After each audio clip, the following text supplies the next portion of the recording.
ये बात एक जंगल की है जहाँ पर एक बाज रहता था। वो बाज काफी दिनों से किसी पक्षी का शिकार नहीं कर पाया था।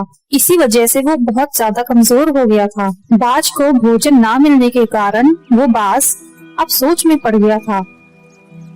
अरे ये क्या हो गया है जंगल के इन पक्षियों को। ये तो अपने घरों से निकलते ही नहीं हैं। अगर ये अपने घरों से बाहर नहीं निकलेंगे तो मैं इन्हें कैसे खाऊंगा।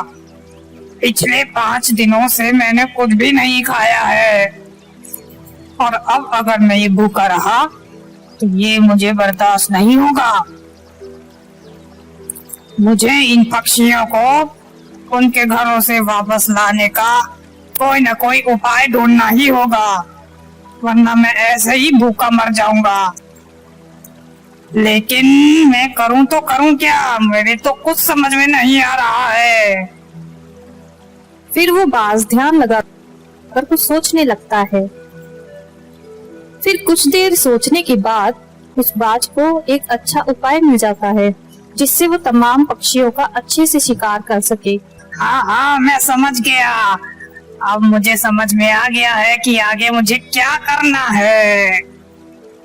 अब ये सारे पक्षी खुद चलकर मेरे पास आएंगे और मुझसे कहेंगे कि हाँ मेरा शिकार करो। फिर वो बाज अपने विचार के अनुसार सबसे पहले कबूतर के पास जाता है और उससे कुछ बात करने लगता है।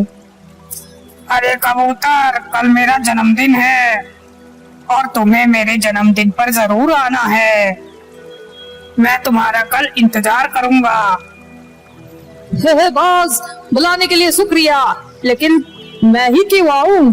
और भी तो जंगल में बहुत सारे पक्षी हैं और मैं तुम्हारे जन्मदिन पर कैसे आ सकता हूँ? तुम तो एक बाज हो बाज। अरे तो क्या हो गया, बाज पक्षी नहीं होते। और तुम ये देखो कि मैं अपने जन्मदिन का न्योता तुम्हें खुद देखने आया हूँ। हाँ, लेकिन मैं ही क्यों? तुम मुझे ही क्यों बुलाने आए हो बाज? अरे भाई, तुम एक अच्छे पक्षी हो और तुम मुझे बहुत ज्यादा पसंद भी हो, जिसके लिए अपने जन्मदिन पर मैं तुम्हें खुद बुलाने आया हूँ। और हाँ, मेरी एक और बात सुनो, तुम इस बारे में किसी और पक्षी को मत बताना, क्योंकि वो भी मेरे जन्मदिन पे आने की जिद करने लगेंगे और मैं नहीं चाहता कोई पक्षी मेरी वजह से दुखी हो। इसलिए तुम उन्हें बिल्कुल मत बताना। तुम मुझे ही क्यों बुलाना चाहते हो? और भी तो पक्षी हैं। अरे कबूतर, तुम समझ क्यों नहीं रहे हो? तुम मुझे बहुत पसंद हो, इसलिए मैं तुम्हें बुलाने आया हूँ। अगर तुम मेरे जन्मदिन पर आना चाहते हो तो आ जाओ, वरना कोई बात नहीं, मैं अकेले ही अपना जन्मदिन बना लूंगा। कबूतर बाज की मीठी मीठी बातों में फंस जाता है और वो बाज के जन्मदिन में आने के लिए बोल देता है।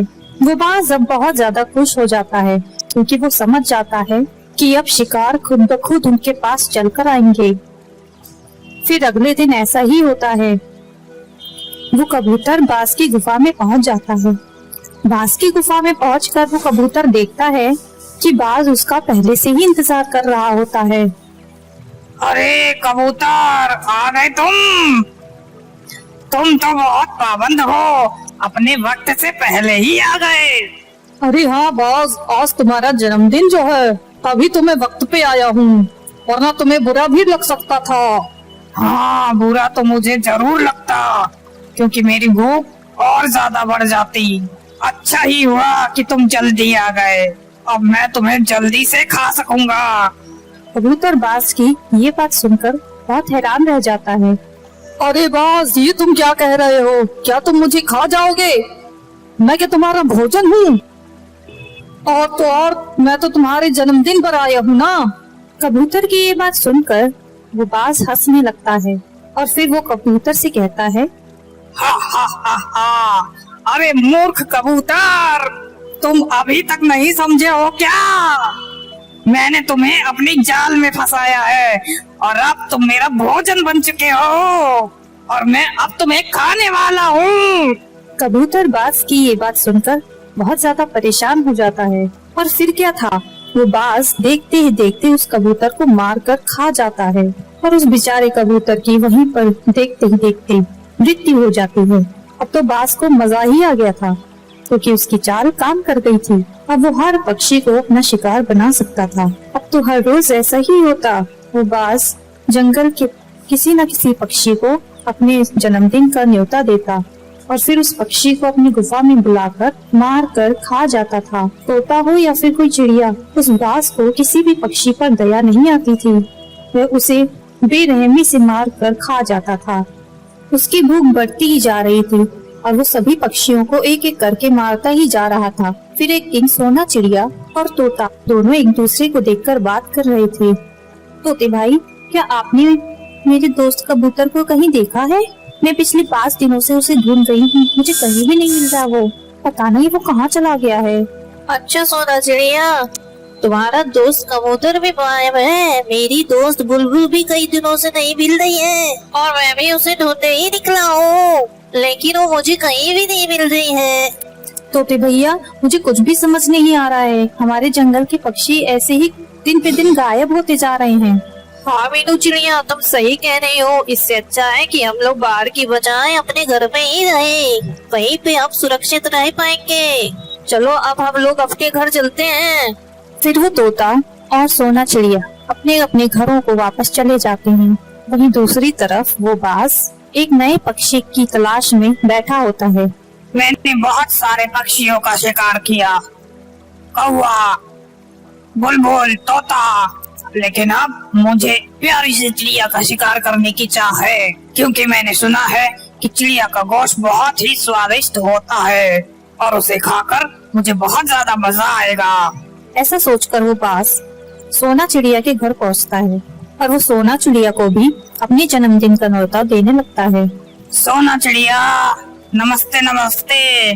कल मेरा जन्मदिन है, तुम मुझे बहुत पसंद हो, इसलिए मैं तुम्हें अपने जन्मदिन का न्योता देने आया हूँ।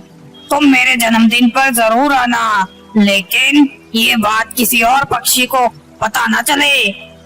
इसका खास ख्याल रखना कि तुम मेरे जन्मदिन पर आई हो। सोना चिड़िया को बाज की बातों पर थोड़ा शक होता है कि कहीं ये वही तो शिकारी नहीं जिसकी वजह से सभी पक्षी धीरे धीरे गायब हो रहे हैं। फिर सोना चिड़िया जानबूझकर बाज के जन्मदिन पे आने के लिए हाँ कह देती है।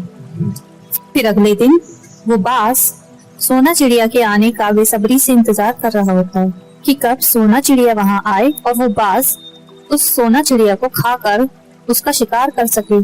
थोड़ी देर बाद सोना चिड़िया भी वहाँ पर आकर बैठ जाती है। अरे बेवकूफ चिड़िया, तुम भी फंस गई ना मेरी जाल में। मुझे लगा था कि तुम कुछ अक्लमंद होगी, लेकिन तुम भी मेरी जाल में फंस गई। अब देखना कि मैं तुम्हें मार कर कैसे खाता हूँ। अच्छा, जंगल में सारे पक्षी जो गायब हुए हैं उनको मारकर तुम्ही ने खाया है? और क्या तुम मुझे भी मारकर खाने वाले हो? क्या तुम ऐसा कह रहे हो? हाँ बिल्कुल, मैंने ही उन पक्षियों को मार कर खाया है और अब मैं तुम्हें भी मार कर खा जाऊंगा। मीनू चिड़िया बहुत होशियार थी। वो बाज को मारने के लिए पूरी तैयारी से आई थी। अरे बाज, मजाक मत करो, तुम मुझे मारोगे? तुम तो मेरे सामने अभी तक बच्चे हो। ये देखो, मैं तुम्हारे लिए एक उपहार लाई थी। इसके अंदर कुछ खाने का है, तुम इसे खा लो और अपनी ताकत बना लो, फिर मुझे मारना, क्योंकि तुम मेरे मुकाबले के तो हो ही नहीं। हा हा हा, अच्छा, क्या तुम मुझे ये खिलाना चाहती हो? चलो ठीक है, मैं तुम्हारी आखिरी इच्छा भी पूरी कर देता हूँ। वैसे भी तुम्हें अब मरना ही है, इसलिए तुम्हारी आखिरी ख्वाहिश भी पूरी करनी चाहिए ना। फिर वो बाज उन फलों को खाने लगता है जो सोना चिड़िया उपहार के तौर पर लाई थी बाज के लिए, लेकिन सोना चिड़िया ने उन फलों में जहर मिला रखा था। फिर जैसे ही बाज थोड़ी देर में उन फलों को खाता है, जहर का असर उस पर शुरू हो जाता है और उस बाज की वहीं पर मृत्यु हो जाती है। सोना चिड़िया उस बाज को देखकर कहती है, अरे बाज, तुम तो बहुत बड़े बेवकूफ निकले। तुमने तो ये सारे जहरीले फल खा लिए हैं। तुमने इन सारे पक्षियों को बहुत बेरहमी से मारा था, इसीलिए आज तुम्हें सही सबक मिला है। इसी तरह सोना चिड़िया ने जंगल को उस बुरे बाज से बचा लिया।